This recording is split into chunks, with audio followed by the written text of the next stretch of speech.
O mistério de Belicena Vilca. Novela mágica. Por Naimrod de Rosário. Coleção Espada de Tarsis, O mistério de Belicena Vilca por Naimrod de Rosário, primeira edição argentina. Livro primeiro, O desaparecido de Tafí del Val. Capítulo 2.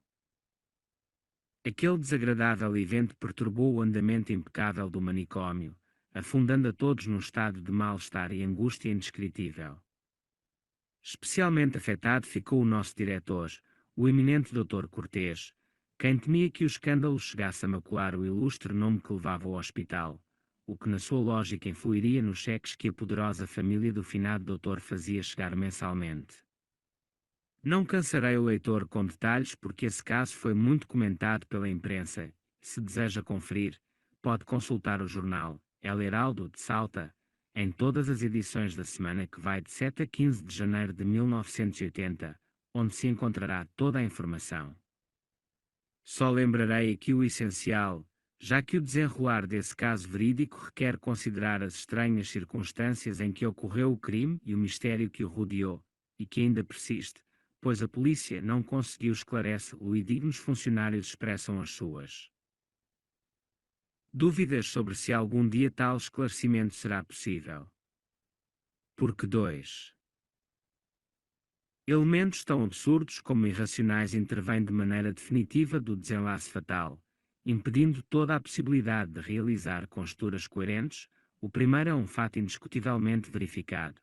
O crime concretizou-se numa cela para enfermos psicóticos, hermeticamente fechada com uma pesada porta de aço, entre as 00h00h e 2 horas do dia 6 de janeiro, sem que ninguém, absolutamente ninguém, tivesse entrado durante esse período. Isso se comprovou, felizmente, graças a um evento fortuito. Sendo a noite anterior 5 de janeiro, quer dizer, dia da festa dos Reis Magos, parte do pessoal foi trocar presentes no Hospital Pediátrico e no Orfanato São Francisco de Assis. Entre eles estava o nosso exímio diretor Dr. Cortês, quem às 23 horas já havia voltado, vestido ainda no traje de Pai Natal e disposto a efetuar o passeio diário que, desde incontáveis anos, realiza por todos os pavilhões para recolher os informes finais.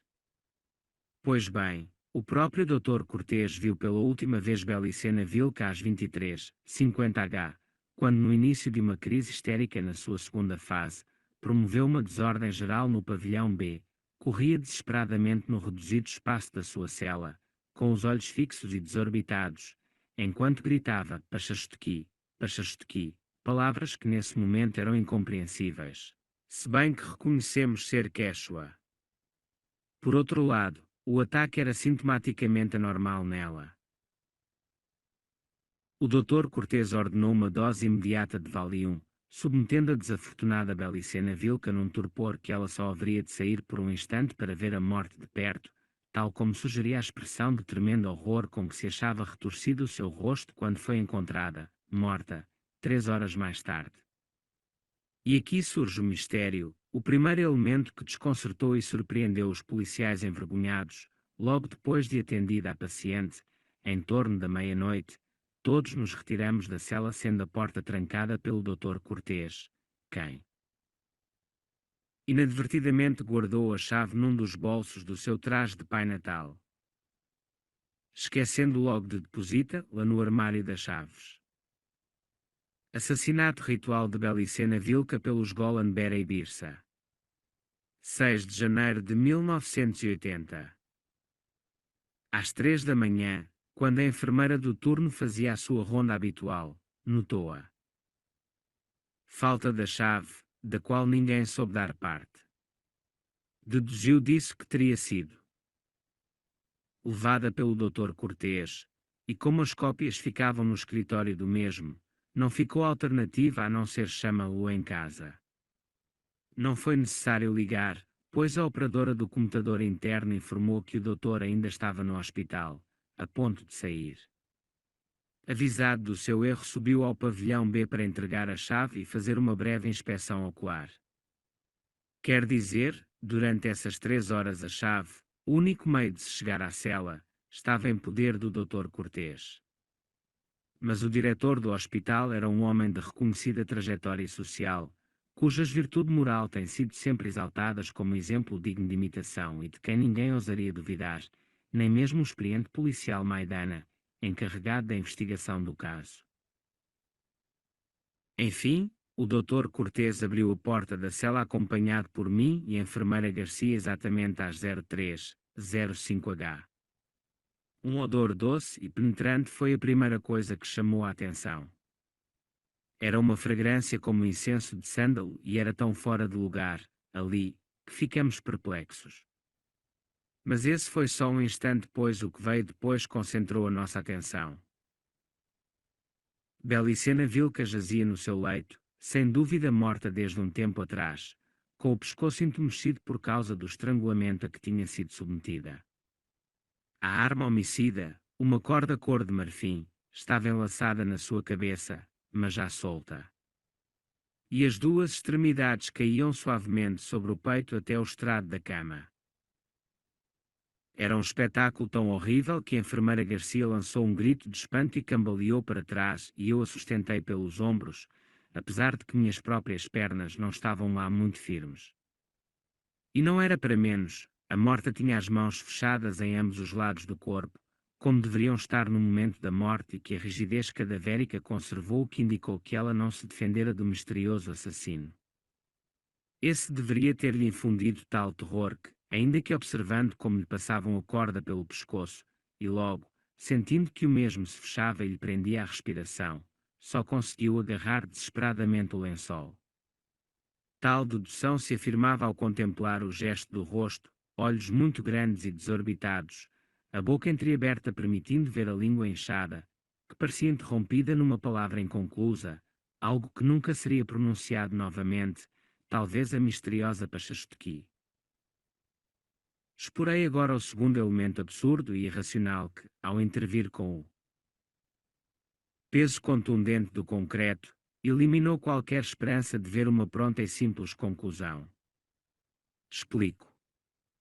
O fato incompreensível de que a porta estivesse fechada com chave quando se cometia o crime, primeiro elemento, poderia passar tranquilamente estabelecendo hipóteses lógicas, ainda que improváveis, de que o assassino tivesse outra chave, ou que existisse uma conspiração do corpo médico, etc.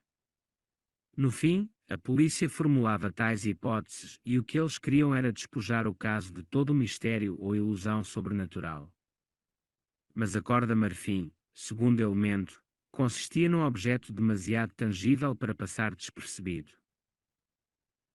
O segundo elemento foi a evidência de que algo sinistro e irracional se havia instalado definitivamente em nós.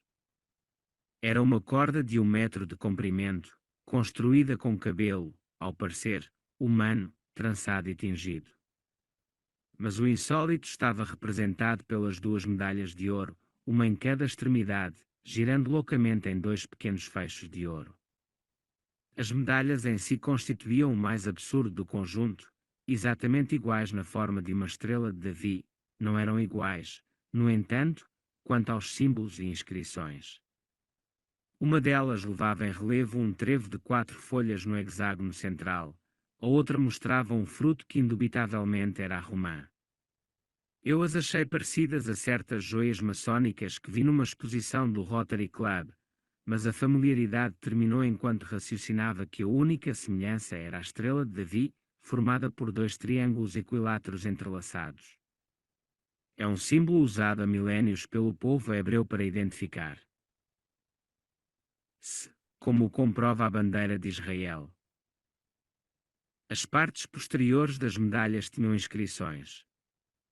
Mas estas, longe de esclarecer algo, aumentavam a nossa confusão, pois estavam redigidas em 2 idiomas diferentes. Uma frase, gravada horizontalmente no centro, estava em caracteres hebreus, embora tais signos não fossem os mesmos em cada medalha.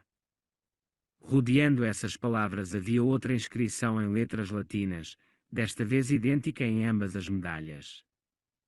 Nesse momento ninguém soube esclarecer em que idioma estava ADAS SIDDRAOEMEKHWCH.